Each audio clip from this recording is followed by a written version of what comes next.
ایک مرتبہ حضرت علی رضی اللہ تعالیٰ عنہ کے پاس 10 لوگوں کی ایک جماعت حاضر ہوئی اور سوال کیا کہ علم اور دولت دونوں میں برتری کسے حاصل ہے؟ برائے مہربانی ہم 10 لوگوں کو الگ الگ جواب عطا فرمائیں۔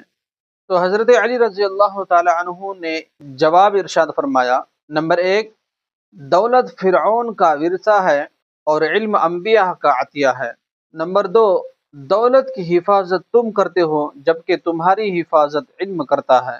نمبر 3، جس کے پاس دولت ہو اس کے دشمن بہت سے ہوتے ہیں جبکہ جس کے پاس علم ہو اس کے دوست بہت سے ہوتے ہیں۔ نمبر 4، دولت بانٹی جائے تو کم ہوتی ہے جبکہ علم بانٹا جائے تو بڑھتا ہے۔ نمبر 5، دولت مند آدمی کنجوسی کی طرف مائل ہوتا ہے اور علم فیاضی کی طرف۔ نمبر 6، دولت چرائی جا سکتی ہے جبکہ علم چرایا نہیں جا سکتا۔ نمبر 7، دولت محدود ہے اس کا حساب رکھا جا سکتا ہے، علم لامحدود ہے اس کی کوئی انتہا نہیں۔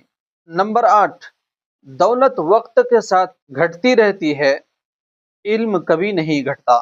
نمبر 9، دولت سے اکثر دل و دماغ پر سیاہی چھا جاتی ہے، علم سے دل و دماغ روشن ہو جاتے ہیں۔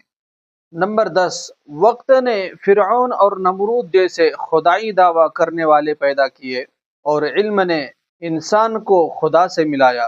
اگر آپ نے حضرت علی رضی اللہ تعالیٰ عنہ کے 10 جوابات بھی سماعت فرما چکے ہیں تو اس ویڈیو کو لائک کر دیا کریں، ایک چھوٹا سا کمنٹ کر دیا کریں، اپنے دعاؤں میں یاد رکھیں۔ السلام علیکم ورحمۃ اللہ وبرکاتہ۔